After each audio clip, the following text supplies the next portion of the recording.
Good evening प्यारे बच्चों। धमाकेदार बारिश के बीच में एक धमाकेदार वीडियो आप सबके लिए। भाई राम आ गए थे और हमारे महोबा, तब हमको तो आना ही था।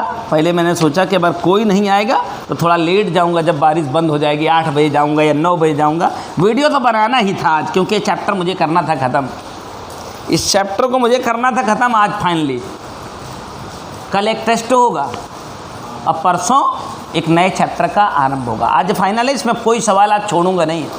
फाइनल क्वेश्चन आज मैट्रिक्स को भी, फाइनल क्वेश्चन आज डिटर्मिनेंट्स को भी फाइनलाइज करेंगे और उसका कहते हैं उसको पोटेंशियल को। तो इसमें एक क्वेश्चन नंबर 13 एग्जाम्पल 13 था। कुछ बहुत बड़े बड़े टोपा हैं, मतलब जो इतने सुअर हैं कि बात ही नहीं सुनते हैं।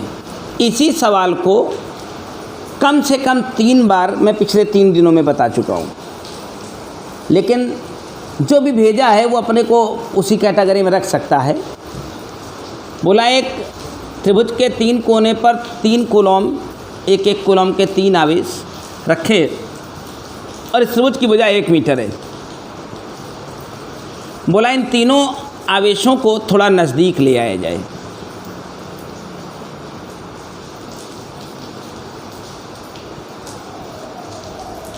थोड़ा नज़दीक ले आए।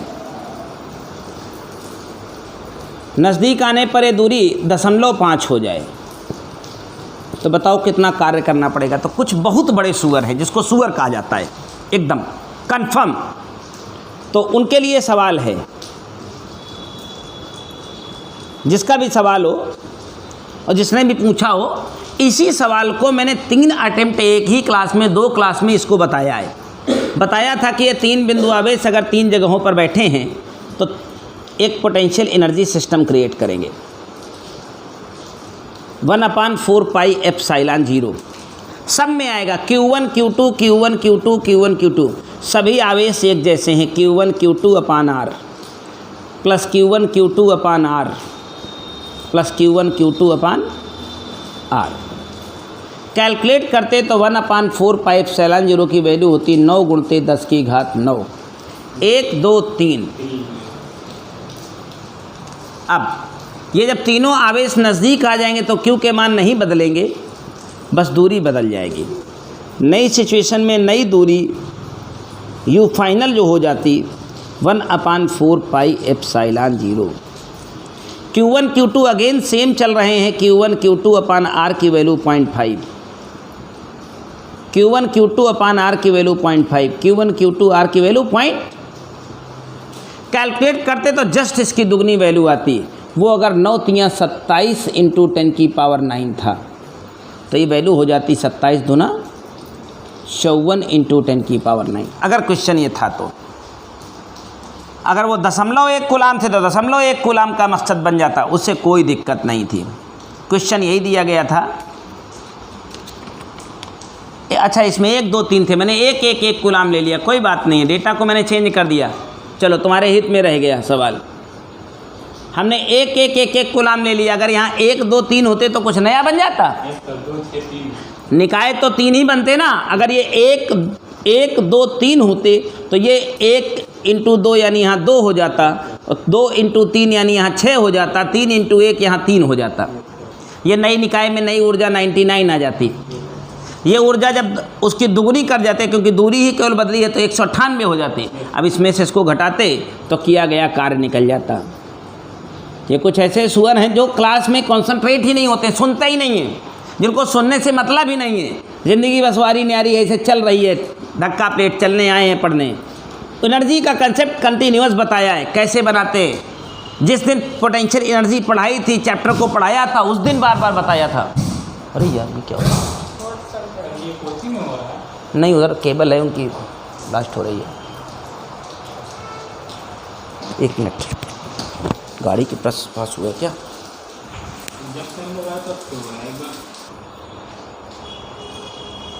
अगर वो 1 2 3 होता तो ये 99 आता है, ये 198 आता है, और घटा देते हैं तो 99 आ जाता है। लेकिन हमने 1 कर लिया तो ये 54 था, ये 27 था। कैलकुलेशन के बाद आंसर होगा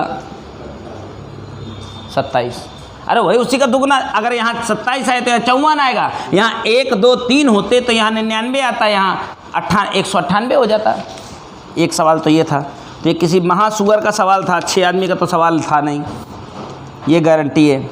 अगला सवाल एक 16 नंबर सवाल था, इसकी चर्चा हमने एक दिन ऐसे ही नॉर्मल विज़न में करी थी, किसी ने बात की थी, तो ये शायद संडे का दिन था जब सब लोग बैठे हुए थे, तब इस क्वेश्चन का डिस्कशन उतरा था। बताता हूँ इसको थोड़ा सा, क्योंकि थोड़ा हैवी स्टैंडर्ड का सवाल है। जिन बच्चों ने डिफरेंशिएशन पढ़ा है अपनी लाइफ में उनके लिए बहुत आसान होगा, नहीं पढ़े होने पर परेशानी पैदा हो जाएगी। पुरानी किताब में 16 है, नई किताब से तो इसको डिसअपीयर कर दिया है। पुरानी किताब में जो है क्वेश्चन, वो वोल्टेज की इक्वेशन गिवन है, 6x minus 8xy square, 8x minus 8y voltage की इक्वेशन है ये, प्लस 6yz। 6 अब किसका सवाल है मैं नहीं जानता, लेकिन किसी ने भेजा है इसलिए देखिए। कह मूल बिंदु पर स्थित 2 कूलाम के आवेश पर लगने वाले बल। मूल बिंदु पर एक 2 कूलाम का आवेश रखा है, मूल बिंदु की पोजीशन है जो 0 0 0, 3D है ना, तो 0 0 0, तो कह रहे उस पर वैद्युत बल की गणना कीजिए। तो जब वैद्युत क्षेत्र मिलेगा तभी तो वैद्युत बल निकालेंगे। तो अगर वोल्टेज की इक्वेशन एक्स वाई जेड के टर्म में दी हो, तो हमने आपको पोटेंशियल ग्रेडियंट यानी विभव प्रवणता के बारे में बताया था। जो विभव प्रवणता थी वो आपसे कहती है, मैंने ही पढ़ाया है, Ex = माइनस dV/dx। हाँ, जब एक्स एक्सिस की इलेक्ट्रिक फील्ड निकालनी हो तो इसे एक्स के रेस्पेक्ट में डिफ्रेंशिएट करें। जब किसी फंक्शन को आप एक्स के रेस्पेक्ट में डिफ्रेंशिएट करते हो तो बाकी और सारे फंक्शन एज ए कांस्टेंट होते हैं। तो जब इसका डिफ्रेंशिएशन निकलने चलेंगे तो माइनस साइन तो बिल्कुल बाहर है, इसका डिफ्रेंशिएशन करेंगे तो 6x का क्या हो जाएगा 6, क्योंकि x का डिफ्रेंशिएशन 1 होता है। और x के अलावा बाकी सब एज ए कांस्टेंट होंगे, तो 8y² as a constant, x का differentiation 1 minus 8y as a constant होगा, तो कांस्टेंट में कोई x का फंक्शन नहीं है तो इसका डिफ्रेंशिएशन 0। ये y z इसमें कोई x का टर्म नहीं है तो इसका भी डिफ्रेंशिएशन 0। इसमें भी कोई x का टर्म नहीं है तो इसका भी डिफ्रेंशिएशन 0। अब उसने बोला है मूल बिंदु, तो मूल बिंदु पर x भी 0 है, y भी 0 है और z भी 0 है। जब ये सारे 0 हो जाएंगे तो इसको भी हमें 0 करना होगा। ये वैल्यू कितनी आ जाएगी -6। तो x एक्सिस की इलेक्ट्रिक फील्ड मिल गई तुम्हें। इसके बाद हमें y एक्सिस की इलेक्ट्रिक फील्ड कनेक्ट करनी होगी, EY। हम ने आपको पढ़ाया है this become dV/dy। Minus sign बाहर छोड़ेंगे, ब्रैकेट बाहर ले लेंगे और y के रेस्पेक्ट में इस फंक्शन को डिफरेंशिएट करेंगे। देखिए, जब x के रेस्पेक्ट में गए तो x के रेस्पेक्ट में डिफरेंशिएशन किया, अब y के रेस्पेक्ट में डिफरेंशिएट करेंगे। जब y के रेस्पेक्ट में कर रहे होंगे तो y as a function, x और z एज ए कांस्टेंट, तो माइनस साइन तो ये बाहर हो गया, x एज ए कांस्टेंट है तो इसका differentiation 0। y as a function है तो -x 8x as a constant बाहर आ जाएगा और y² का डिफरेंशिएशन हो जाएगा 2y। y² का डिफरेंशिएशन 2y। जब y के रेस्पेक्ट में डिफरेंशिएशन कर रहे होंगे तो y का तो 1 हो जाएगा, 8 एज ए कांस्टेंट हो जाएगा। y z के रेस्पेक्ट में y एज ए फंक्शन है, 6z एज ए कांस्टेंट है तो 6z बाहर आ जाएगा, y का डिफरेंशिएशन 1 हो जाएगा। y के रेस्पेक्ट में z कांस्टेंट है, इसका डिफरेंशिएशन 0 आ जाएगा।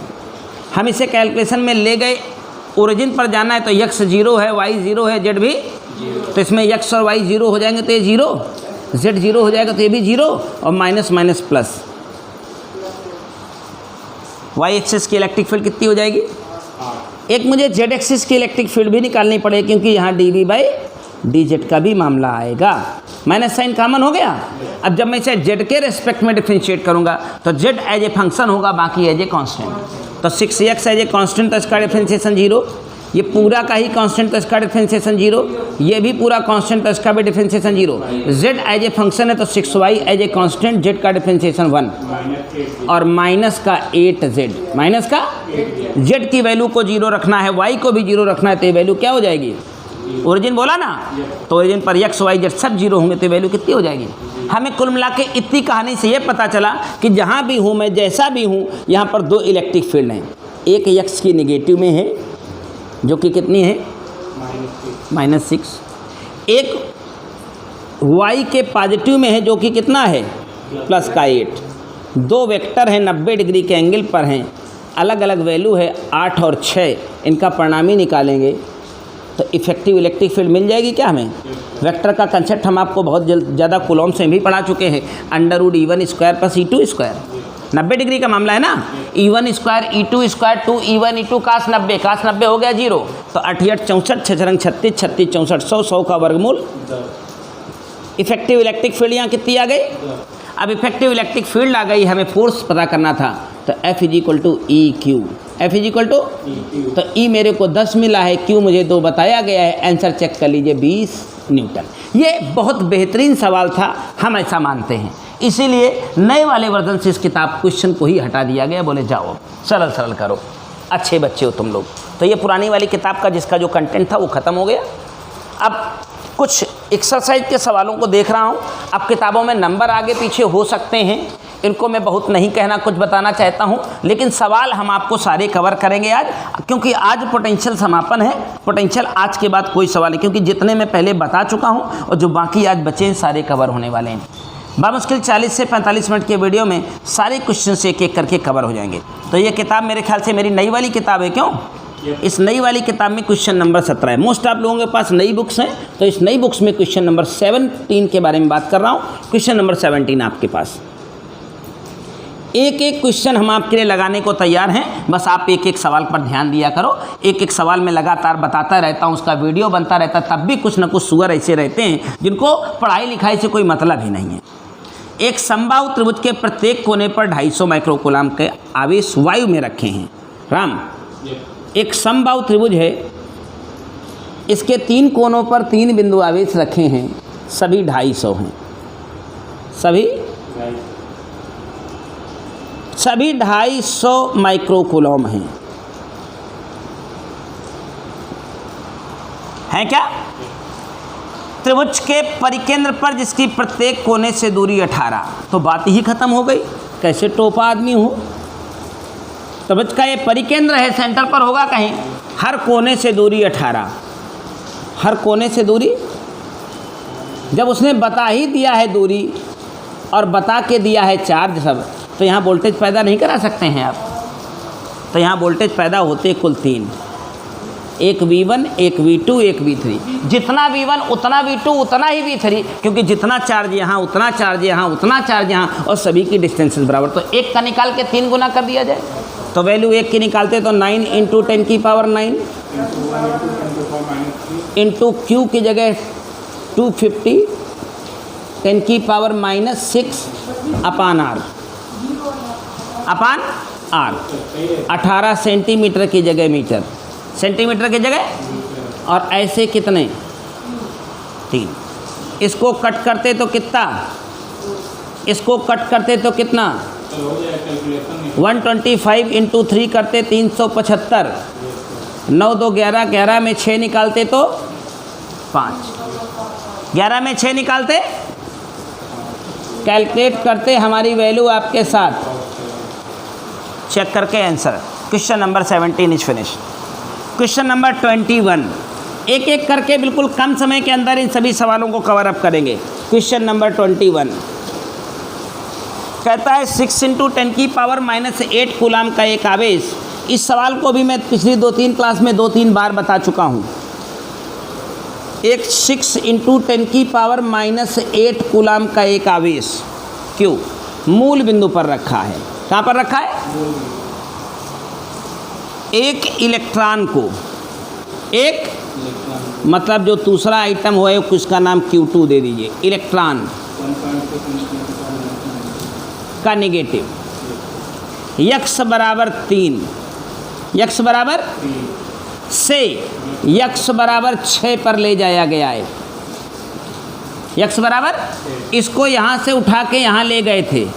बोलो कितना काम हुआ, ऐसा पूछा है। कितना काम हुआ, कितने टोपा हो, जिसकी कोई सीमा नहीं है। एनर्जी में चेंज निकाल लो, आंसर आ जाएगा। पहले ये यहाँ बैठा था तो U इनिशियल निकाल सकते थे क्या आप, जिसको कहते हैं 9 × 10⁹ 1/4πε0। Q1 Q2 6 लिखता, 1.6 लिखता, 19 और 8 27 लिखता, अपान में 3 सेंटीमीटर था तो मीटर बनाता है। और ये एनर्जी निगेटिव की होती है, क्योंकि Q2 निगेटिव। जब U फाइनल करता तो कुछ और ना बदलता, 9 इंटू 10 की पावर 9 ही रहता। Q1 की वैल्यू 6 इंटू 10 की पावर -8 रहती और Q2 की वैल्यू 1.6 10 की पावर -19 होती, लेकिन वो नेगेटिव की होती। लेकिन अब दूरी कितनी आ गई है, 3 से 6 चला गया। एनर्जी में चेंज आएगा क्या, और एनर्जी में चेंज ही किया गया। dW बराबर UF माइनस UI। आप चाहें तो एक दूसरा तरीका भी लगा सकते हैं, बहुत सुंदर होगा। 1 मिनट लगाऊंगा, ज़रा देख लीजिए। इससे लगाएं, ये सरल है। दूसरा तरीका उससे थोड़ा कठिन है लेकिन बढ़िया है, अच्छा है, कोई बुराई नहीं। इस आवेश के कारण बिंदु A पर मैं विभव निकालता, जिसको मैं VA कहता। जल्दी निकालता तो 9 इंटू 10 की पावर 9 आता। आवेश 6 गुणते 10 की घात -8 होता। दूरी की जगह 3 सेंटीमीटर होता। यहाँ से उठ के यहाँ जाना था B पर, तो VB निकालता। VB की वैल्यू 9 इंटू 10 की पावर 9 होती। Q का मान 6 इंटू 10 की घात -8 होता। दूरी 3 से बदल करके 6 हो जाती। VA मिल गया, VB मिल गया, VA मिल गया। और आपको पोटेंशियल डिफरेंस का फार्मूला ही तो बता चुका हूँ। VA माइनस VB is equal to W/Q। VA आपके पास है, VB आपके पास है। Q वो दुल्हन है जिसे ले जाया गया है। वो कौन है, इलेक्ट्रॉन है। वो कौन है, वह एक इलेक्ट्रॉन है। ये वाला मार्कर हमको दे दीजिए, आगे चलते हैं आपके लिए। दोनों से लग जाएगा, वो वाला ज़्यादा आसान होता है। एनर्जी का सिस्टम हमेशा आसान है, आसानी से लगने का काम आपका है। Question number 21 also finish. Question number 25 पर बात हुई है।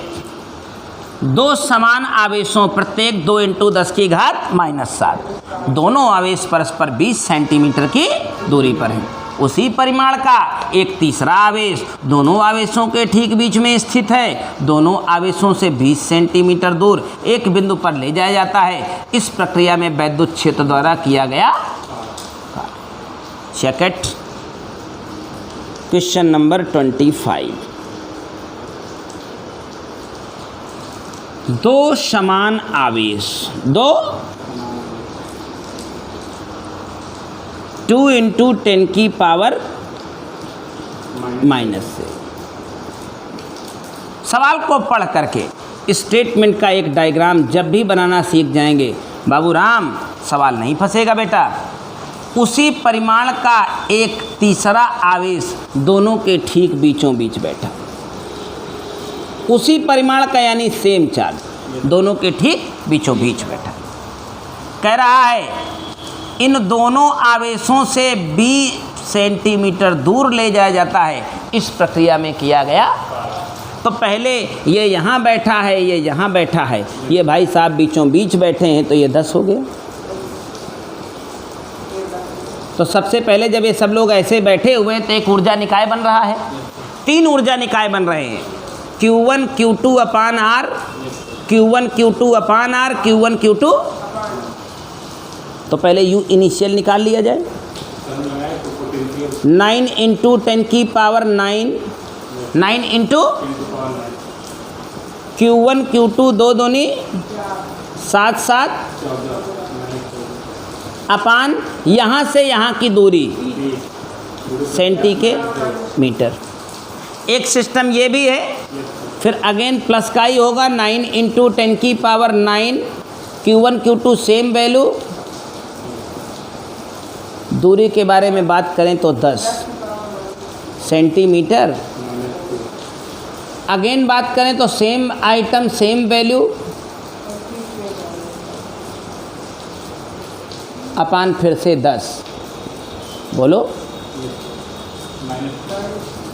कैलकुलेशन में शामिल करें आप अपनी पावर्स को। अपने 9 इंटू 10 की 9 चौको 36 ऊपर सबके है। बोलो, 9 में 14 निकल के -5 पावर सबके है, नीचे -2 है, तो -3 पावर टोटली निकल जाएगी। इसमें 1/10 20 बचेगा। इसमें 1/10 प्लस 1/10 यानी 2/10 हो जाएगा। 1/20 1/10 1/10 यानी 2/10। और थोड़ा कैलकुलेशन को हैवी कर लें और बल्कि कर लें और सरल कर लें। 20 LCM हो गया क्या? 50/20, 5/20, ऐसा ही कहेंगे। 20 है तो यहाँ 1 रहेगा, यहाँ 2 दूनी 4 हो जाएगा। 5 चौको 4 नहीं, ऐसे छोड़ दो। अभी आया नहीं है, अब आएगा। अब बोला इसको उठाया है यहाँ से, ऐसी जगह ले गए हैं जहाँ से दोनों से दूरी 20 हो, तो ये कोई और जगह नहीं हो सकती है, ये ऊपर ही हो सकता है। क्योंकि इधर जाऊँगा तो उधर 1 से तो 20 कर लूँगा, दूसरे से 40 हो जाएगी। इधर और इधर 20 नहीं जा सकता, तो 20 अब यहाँ से उठ के सीधा ऐसी जगह जाइए कि ये कितना हो जाए और ये भी कितना हो जाए, और हमें एक एनर्जी सिस्टम फिर से बनता नज़र आ रहा है। ये उठा है यहाँ से और वो यहाँ चला गया है। अब अगर वो वहाँ चला गया है तो इसका काम यहाँ से ख़त्म हो गया है, ऊर्जा निकाय तो अब भी बन रहा है।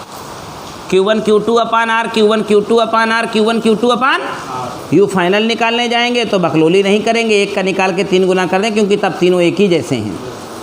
Q1 Q2 2 दूनी 4, 10 की घात -14, और R की जगह पर 20 सेंटी का मीटर और इंटू ऐसे 3। अब ये जो वैल्यू आने वाली है आपकी, वो बड़े प्यार से कैलकुलेट हो जाएगी। 9 2 11, 11 में 14 निकल जाएगा, कितनी पावर -3। 9 चौको 36 तिरका 108, 36 तिरका अपान में वैल्यू बोले तो 10 की पावर 20 पंचे 100, 20 चौको 80। इतना हमसे एनर्जी वर्क डन पूछा गया था।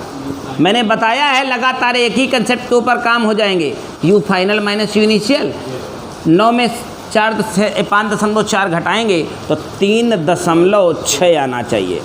जाओ चेक कर सकते हो, इसका आंसर आएगा ही। राइट कंसेप्ट होगी तो सवाल कैसे गलत होंगे। ये पहाड़ वाले सवाल हैं कि जिनको लगाने के पहाड़ चढ़ना पड़ता है, वरना सवाल को एक लाइन, दूसरी लाइन और तीसरी लाइन में जवाब लिखिए। पोटेंशियल से लगा सकते हैं, ये एनर्जी सिस्टम से लगाना हमेशा सरल उपाय है। बाकी पोटेंशियल हमेशा सही होगा, गलत नहीं होगा। आप उसमें देखिए, लगाया तो गलत कर दिया, अभी मैं लगा के दिखाऊं तो सही आ जाएगा। आगे करेक्ट है। अगला सवाल हमारे पास है question number 26। Question number 26, 26 number सवाल हमारे पास आपके लिए आया है। Question number 26। बहुत बारिश हो रही भाई, आते आते भीग गया। सोचो गाड़ी से यहाँ तक आने में भीग गए, अंदाज़ा लगा सकते हैं आप कितनी गंभीर बारिश हो रही है। अब आप आ गए थे राम, ऐसा हो सकता था कि मैं ना आऊँ। आप इतनी उम्मीद से आए होंगे कि मैं चलूँगा तो सच आंसर आएंगे और मैं पढ़ूँगा। हो सकता है मेरे लिए एक बच्चे की इम्पोर्टेंस है, एक सिंगल स्टूडेंट्स की इम्पोर्टेंट है, कैसे मैं ना आता। माइक्रो माने 2 बार माइक्रो, 10 की पावर -6 -12, 2 बार माइक्रो है ना, तो -12 करा दो, बात खत्म। OA की वैल्यू 0.10 और OB की वैल्यू 0.20। काफ़ी सरल सवाल है, 1 मिनट में लग जाने वाला। कह रहा है इतने ही ऋण आवेश को A से B तक ले गया हूँ। इतना ही ऋण आवेश यानी सेम चार्ज A से गया है कहाँ पर, तो हमारी नज़र में तो एनर्जी से लगाओ मज़ा आ जाएगी। और नहीं, पोटेंशियल कोई बुरा नहीं है, पोटेंशियल कोई बुरा नहीं है। एनर्जी सिस्टम हमको बेहतर इसलिए लगता है कि उसमें तीसरा काम नहीं करना पड़ता है, डायरेक्ट आता है और बहुत आसानी से आता है। हाँ, उसमें तीसरा स्टेप नहीं करना पड़ता। बाकी एक का स्टेप बढ़ता है, ऐसा है कुछ नहीं है, बढ़ता एक ही स्टेप है, तो उसमें तीसरा स्टेप नहीं करना पड़ता है। तो हमें लगता है कि एनर्जी से लगा लें, जल्दी आ जाएगा। यू इनिशियल बना लेते हैं, UI जो 1/4 पाई एप्सिलॉन। देखो Q1 पॉजिटिव Q2 निगेटिव, तो 10 लेकिन निगेटिव का 12 12 24 पावर, दूरी 0.10। यू फाइनल भी निकल जाएगा एक लाइन में, सब कुछ एक जैसा होगा, सारी सीन एकदम ओरिजिनल होगी। जो डिस्टेंस है वो 0.10 की बजाय क्या हो जाएगी। अब अगर मुझे वर्क डन चाहिए तो आपको पता है आपको क्या करना चाहिए। यू फाइनल माइनस आप निकालोगे, आराम से निकल जाएगा, बिना किसी परेशानी के निकल जाएगा। मैं इसे छोड़ के जाता हूँ। ये था क्वेश्चन नंबर 26। क्वेश्चन नंबर 34 की ओर आते हैं हम लोग। किसका दूसरा? 26 का दूसरा गिर रहा है क्या? हाँ, तुमने सही समय पर पकड़ा है। लाओ अभी इसका इलाज कर देता हूँ। ये कैप है ना, इसी का सेकंड पार्ट है, इसी का वर्क निकल गया है। आगे क्या बोलता है? ए और बी पर वैद्युत विभव निकाले थे तो निकल ही गए ना। हम तीसरा ही पार्ट निकाल रहे हैं सुगर, हम तीसरा ही पार्ट निकाल रहे हैं।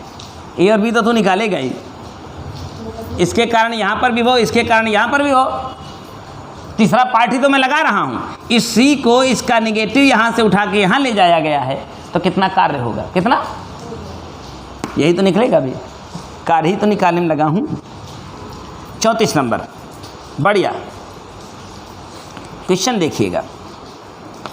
धातु की दो समतल प्लेटें, धातु की दो, हमने क्या कहा राम? हमेशा फिगर को इम्प्लीमेंट करें, एग्जैक्ट क्वेश्चन का जवाब आपके सामने आएगा। आप ऐसे डायग्राम बना देंगे, डायग्राम के अंदर डेटा भरेंगे दोस्त, कभी न्यूमेरिकल आपको परेशान नहीं करेगा। अच्छा, ईमानदारी से बताना राम, अप्रॉक्सीमेट 1 महीने धीरे धीरे करके हो रहे है ना?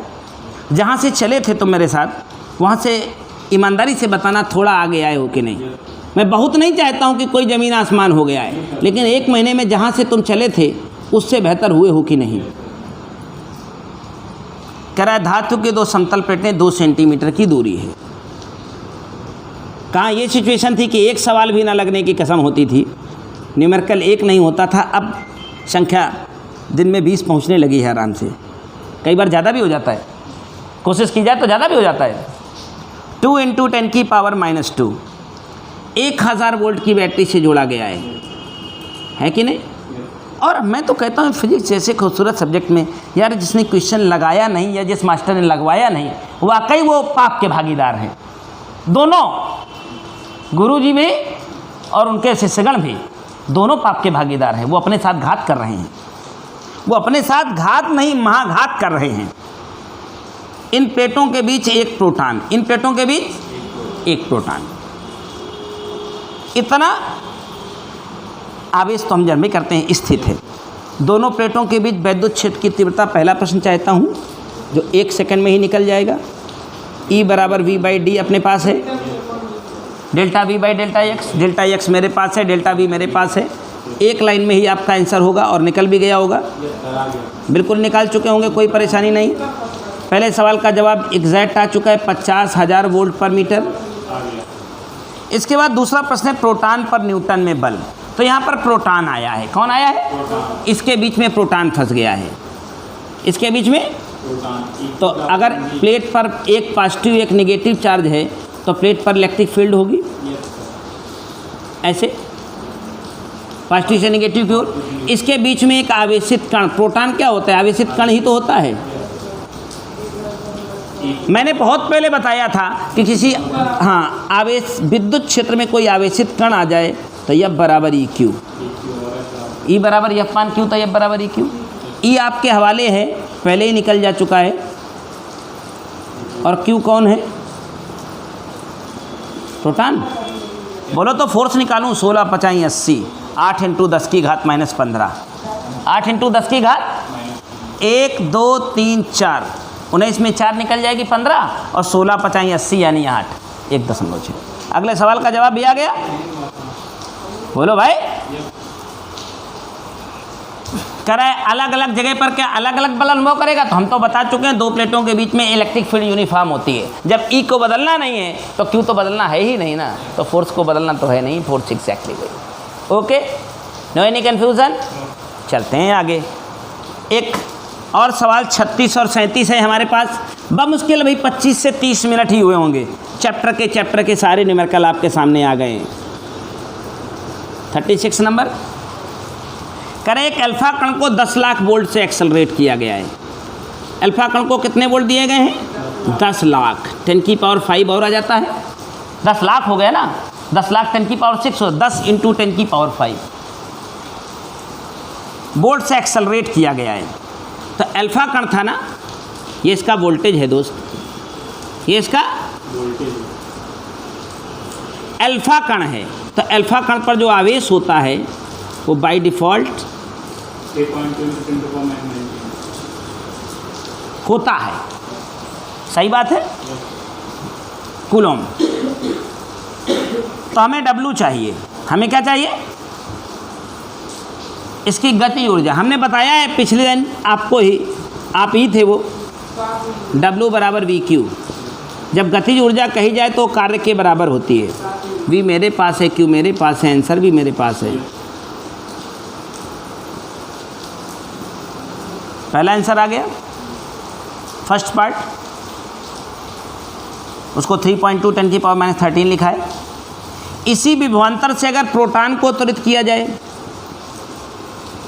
इसी विभवांतर से अगर, तो विभवांतर तो वही है, बदलने वाला कौन है, प्रोटॉन का आवेश। उम्मीद करता हूँ ये एक और आंसर होगा। तीसरा प्रश्न पूछा गया है, किस कण की चाल अधिक होगी, किस कण की, प्रोटॉन की कि अल्फा कण की। तो सुनो, अगर अल्फा कण की चाल पता करनी है तो आप अल्फा कण की गति ऊर्जा अर्थात 32 × 10⁻⁻14 = ½ mv² लगाइए, तो वेलोसिटी आप अल्फा पार्टिकल हो गया। ये मास ऑफ अल्फा होगा, होगा कि नहीं। मास ऑफ अल्फा आपको पता होता है, आपको ना पता हो तो आप डेटा से ले सकते हैं, इसी चैप्टर में डेटा दिया होगा। 6.6 × 10⁻⁻27 ये अल्फा कण का मास होता है, kilogram. Velocity of alpha particle का स्क्वायर बोलो। जबकि इसी के बदले में जब प्रोटॉन की बात करता तो प्रोटॉन का एनर्जी इतना था, थी ना प्रोटॉन की एनर्जी, लेकिन प्रोटॉन का द्रव्यमान इसका काफ़ी कम था, -27 वेलोसिटी ऑफ प्रोटॉन का स्क्वायर। आप ये वाला डेटा कैलकुलेट कर लो और ये वाला डेटा कैलकुलेट कर लो, तो इस Vp की वैल्यू इससे काफ़ी ज़्यादा आएगी। देखो, चाहे इसमें 1.67 है, 6.6, यानी ये इसका 4 गुना है, ये इसका, और जबकि एनर्जी सिर्फ दुगनी ही है, एनर्जी सिर्फ। तो नेचुरल सी बात है, क्योंकि प्रोटॉन काफ़ी हल्का है अल्फा के रिस्पेक्ट में, इसलिए वो ज़्यादा तेज चलेगा। जबकि गति ऊर्जा उसकी आधी है, लेकिन द्रव्यमान में 4 गुने का डिफरेंस है, तो जो हल्का होगा वो तेज चलेगा। अगला सवाल, आखिरी क्वेश्चन नंबर 37, और ये चैप्टर हमेशा के लिए समाप्त हो जाता है। यानी आप फ्राइडे को कैपेसिटर शुरू करेंगे, 100% कैपेसिटर शुरू करेंगे। अगर आप सबको याद हो तो ये क्लास हमने शायद 26 अगस्त को शुरू की थी क्या? आज 15 सितंबर है, 15-5 20 दिन हुए मैक्सिमम। 20 दिन में 3 चैप्टर का एक थ्योरी का पॉइंट, डेरिवेशन, एक्सप्लेनेशन, डेफिनेशन के साथ एक न्यूमेरिकल। शायद क्या एग्जाम्पल, क्या एक्सरसाइज छोड़ा है क्या? शायद जो बच्चे हमारे ईमानदारी से पढ़ते रहे हैं उन बच्चों को मैंने अपने साथ चलना सिखा दिया है। तब भी हमें लगता है ये रफ्तार हमने अपने हिसाब से बहुत धीमी कर रखी है और आपको अभी भी बहुत तेज़ लग रही होगी। 10 और दिन पढ़ेंगे तो 1 महीने की ड्यूरेशन में हम कैपेसिटर को ख़त्म कर लेंगे। सामान्य कोचिंग, सामान्य शिक्षक, सामान्य विद्यार्थी यही 4 चैप्टर 2.5 से 3 महीने पढ़ता है और तब भी उसे न्यूमेरिकल के ऊपर कंट्रोल बनता नज़र नहीं आता है। ये बात बिल्कुल सत्य है। लिखे जाता है 4 चैप्टर में 100 पेज भर चुके होते हैं कापी के, 100 पेज एटलीस्ट, और उन 100 पेज में एक पन्ना पलट के एक डेफिनेशन पूछ ले तो याद नहीं होता ही, वो काम की भी नहीं होती है। लेकिन आपको जो डेफिनेशन लिखाई गई हैं, जो डेरिवेशन कराए हैं, एटलीस्ट वो तैयार होकर चले आए हैं। साथ साथ कुछ गॉस थ्योरम जैसे टॉपिक तो अब याद हो गए होंगे कि ये याद हो गया है, और न्यूमेरिकल पर यथासंभव काम हम आप सब ने किया है। बाकी फिर कहता हूँ यहाँ गुंजाइश हमेशा होती है, कितना भी करो हमेशा कम है, लेकिन जितना भी करो वो अच्छा हो। आखिरी सवाल हमारे आपके बीच में, 5 × 10⁻⁻7 का एक पॉजिटिव चार्ज, राइट, और -5 × 10⁻7 का नेगेटिव चार्ज।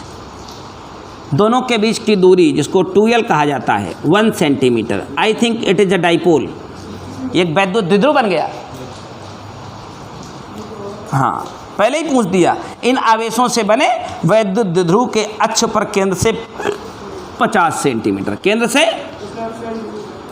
तो मेरा वो आर हो गया क्या 50, यानी 0.5 मीटर, वहीं पर वैद्युत विभव चाहिए। तो वैद्युत द्विध्रुव के कारण अच्छी स्थिति पर वैद्युत विभव का सूत्र अगर आप देखे हों, इस चैप्टर को पढ़े होंगे, तो फार्मूला आपके सामने डिराइव है, P/R², यही था।